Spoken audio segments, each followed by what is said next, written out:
Kazan couldn't have been captured without help from Milligre and Nurdevlet. While Milligre has harassed the horde from Crimea, Nurdevlet launched raids from Moscow. Both prevented horde from aiding the besieged city of Kazan. The remaining sons of deceased Ahmad Khan, Mirtoz, and Sayyid Ahmad turned their efforts toward playing off Nurdevlet against his old rival and brother Menligre. In fall of 1487, Murtads wrote to Nurdevlet inviting him to leave Moscow and join force against Menligre. Nurdevlet болоод Менлигрегийн тусламжгүйгээр Москва Казаныг эзлэн авч чадахгүй байх байсан баг. Кримээс Менлигре их ордныг сүрдүүлж байхад Москвагаас Нурдевлет байнгын довтлогоо хийж их ордноос бүслэгдсэн Казан хотод тусламж илгээхэд хоёулаа саад болсон. Ингээд нас орсон Ахмад хааны хөвгүүд Муртоз болоод Сейд Ахмед хоёр Нурдевлетэд анхаарлаа хандуулж түүнийг хуучин дайсан бөгөөд ах нь болох Менлигрегийн эсрэг тулдахыг ятгах гэсэн. Ингээд 1487 оны 8 намар Муртоз Нурдевлетэд бичсэн захидалтаар түүнийг Москваг орхин явахыг урьж Менлигрегийн эсрэг цэрэгт нэгдэхийг хүссэн. In his letter, Murtoz addressed Nurdevlet as a brother and Ham Tsar and called him the pillar of our faith and support all Muslims and Islam. Murtoz reminded Nurdevlet that his father, Ahmad Khan, and Nurdevlet had been friends until Menligre sought war between them. And now Murtoz again desired peace. He ended the letter with reproach for Nurdevlet's service in Moscow. It is not befitting your status, our brother, to live among infidels. And if you want to leave the land of infidels, I sent the letter concerning this to Ivan.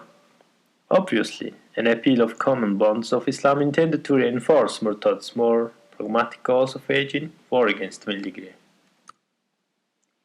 Murtad Nurdevleтэд илгээсэн захидалтаа түүнийг ах болоод цайр гэж дуудаад бүх муслим болоод ислам хүмүүсийн түүнийг дэмждэг бөгөөд тэдний шашин шүтлгийнх нь гол баг нь гэж дуудсан.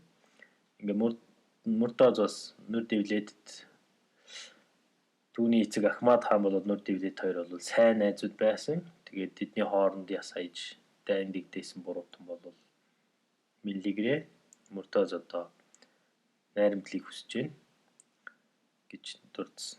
Ингээд тэр өөрийнхөө захидлыг дуусгахдаа хэрвээ Нурдевлет ах минь ээ таны Москва дахь улс төрийн байр суурь зэрэг төв бол тохиромжгүй байна. Хэрвээ та буруу номтнуудын нутгийг орхиж явахыг хүсвэл би Иванд энэ тухай захидал бичнэ гэж төгсгсөн.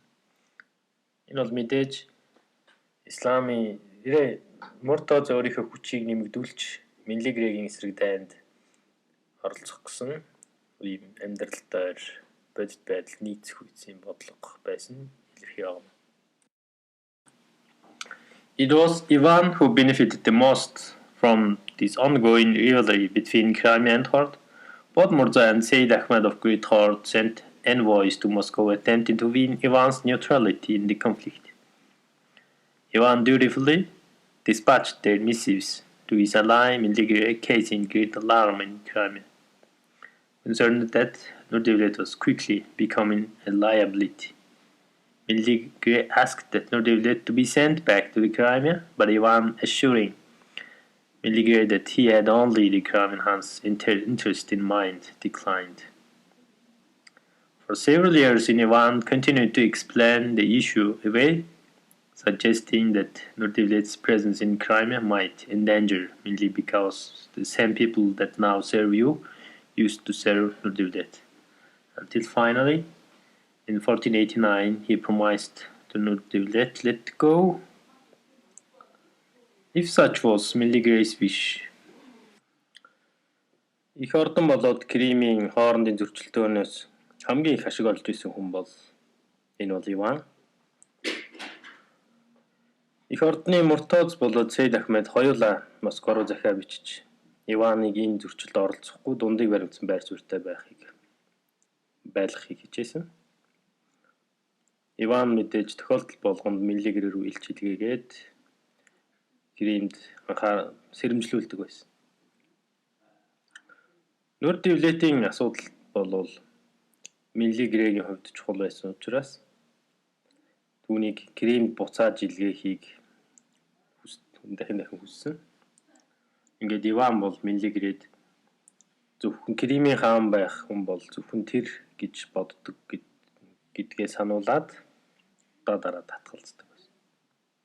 Хэдэн жилийн турш Иван энэ асуудлыг Милligред тайлбарлахдаа Нүр дэвлэт хэрвээ Кримд очих юм бол Милligрегийн хаанчлалд аюулж байна. Яг гэвэл одоо Милligред үйлчилж байгаа хүмүүс Нүр дэвлэт залбахад бэлэн байгаа гэж ятгадаг байсан. Ингээд эцэст 1489 онд Иван Нүр дэвлэтийг буцааж явуулж болно гэж зөвшөөрсөн. In fact, Nur Devlet didn't leave for crime, nor was he ever mentioned again in Moscow's service. His name simply vanished from writing records. In 1490s, Tatar contingent of Moscow was led by Nur Devlet's son Satil Khan, and a year later, Mengele requested that Ivan send Nur Devlet against Horde. It was again Satil Khan who was dispatched. It is assumed that Nur Devlet died in Moscow around 1481. Үнэн дээр Нүр дэвлэт Крим рүү ерөөсөө яваагүй. Мөн Москвагийн албанд ч гэсэн дурддагтаа болчихсон. Түүний нэр зүгээр л он дарааллын бичиг тэмдэглэгддэг болчихсон. 1490 онд Москвагийн татар цэргийн хэсгийг Нүр дэвлэтийн хүү Садил хаан захирддаг болсон. Ингээд нэг жилийн дараа Милligre Иванд Нүр дэвлэтийг ордны эсрэг дайнд явуулаач гэсэн хүсэл тавьсан. Гэхдээ энэ удаа дахиад түүний хүү Садил хаан энэ уулга давталгааныг удирдсан. Нүр дэвлэт магадгүй 1491 оны үед Москвад нас орсон байж магадгүй. The tension surrounding the issue of Nur Devlet's return was only symptomatic of future conflicts in Crimea and Moscow Islands. It was clear that alliance had been based on common interest, not necessarily on trust. Mengele worried that his brother could be used against him, and he didn't quite trust Ivan's safekeeping. Ivan perhaps feared that to return Nur Devlet meant to provide Crimea with a leader who was familiar with roads to Moscow and its defense. He was not willing to take such a risk, even if it meant a confrontation with Mengele. 2 decades later, in further testimony to the new confidence of Muscovite prince, similar circumstance in a similar issue surrounded the case of Abdul Latif, the son of Nur Sultan, and Ibrahim Khan of Kazan. Нүр дэвлэтийг буцааж явуулах тухай асуудал бол Москва Кримийн эвслийн дотор гарах ирээдүйн зөрчлийн шинж тэмдэг болж хүрсэн. Мэдээж эвсэл бол зүгээр л итгэл найдвар дээр тогтохгүй. Энэ бол аль талын хамтын сонирхол дээр тулгуурладаг байсан ойлгомжтой. Mengele бол түүний дүүг өөрийнх нь эсрэг ашиглах магадaltaй гэдэгт үргэж санаа зовж байсан. Тэгээд Иван түүний дүү Mengele-гийн Нүр дэвлэтийг найдвартай барьж байна гэдэгт бол сайн итгэхгүй байсан. Иван гэхдээ Нүр дэвлэтийг хэрвээ буцаагаад Кримд өгчих юм бол Москвагийн хот цайз бэхлэлт түүний хамгаалалтыг маш сайн мэддэг нэгэн шинэ удирдагчийг Кримд өгж гинэ гэсэн утгатай болчихно. Ингийн бол маш аюултай. Тийм учраас Иван ийм эрсдэл гаргахыг хүсэхгүй байсан. Бүр Менли гэрээтэй зөрчилдөөд ч гэсэн ийм эрсдэлд хүрэх гаргамааргүй байсан. Ингээд 20 жилийн дараа яг ийм адилхан үйл явдал Москвагийн Иван болоод түүний өөр холбоотнуудтай харилцаанд бий болсон. Жишээлбэл яг ийм шүү. Ийм асуудал Абдул-Латиф Нур Султаны хүү Абдул-Латиф болоод Казаны хаан Ибрахимийн хоорондын зөрчилдөр тодорхой харагддаг. Ivan's stature among the steppe peoples rose dramatically after his victory over Kazan. For the conquest of Kazan in 1487 put Ivan in control of city vital to trade interest of Nogais. Shortly after the fall of Kazan, envoys from Abak Khan and Nogai Mirzas, Musa and Yamgurch arrived in Moscow to declare friendship, to ask for a trade free of custom duties, and to insist that deposed Ali Khan and his family be released. Despite the stern tone of Abak's letter, Ivan responded that he would consider them friends only if they became allies of new Khan of Kazan. As for returning Ali Khan, he had no intention of doing so.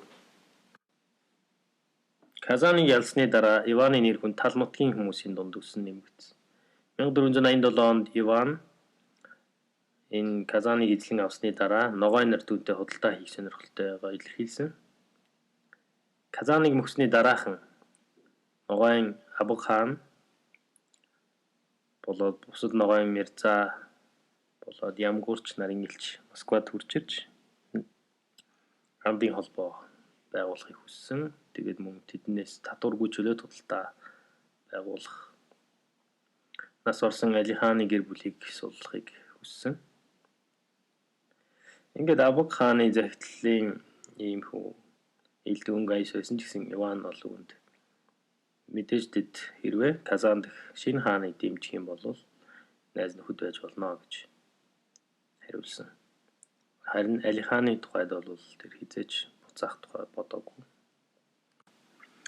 While the Horde and Crimea were at war, Ivan established complete control over Kazan. Muhammad Amin, to whom Ivan referred as brother and son, was leaving no doubt of Ivan's superior position, was completely dependent on Grand Prince of Moscow.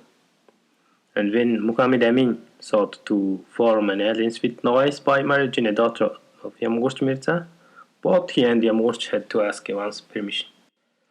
Их ордон болоод Крим хоорондоо дайтаж явах үед Иван Казанд өөрийн бүрэн удирдлага захиргаагаа тогтоосон. Ингээд Мухаммед Аминыг бол өөрөлдвөл Ивантай ах トゥ угийн харилцаатай гэж зарладаг байсан бөгөөд гэхдээ энэ хоёрын харилцаанд бол Иван илүү удирдах байр суурьтай байсан гэдэг нь илэрхий. Ингээд түүний альва үйлдэл бол Москвагийн их вангаас шууд хамааралтай болсон. Мухаммед Амин Ногойн ноёдтой эвсэл байгуулахын тулд Ямгурч Мирзатай өөрийн гэрлэхээр шийдэх үед энэ хоёр хоёулаа өөрөлдвөл Амин болоод Ямгурч хоёулаа Иванаас зөвшөөрөл асуух ёстой болсон.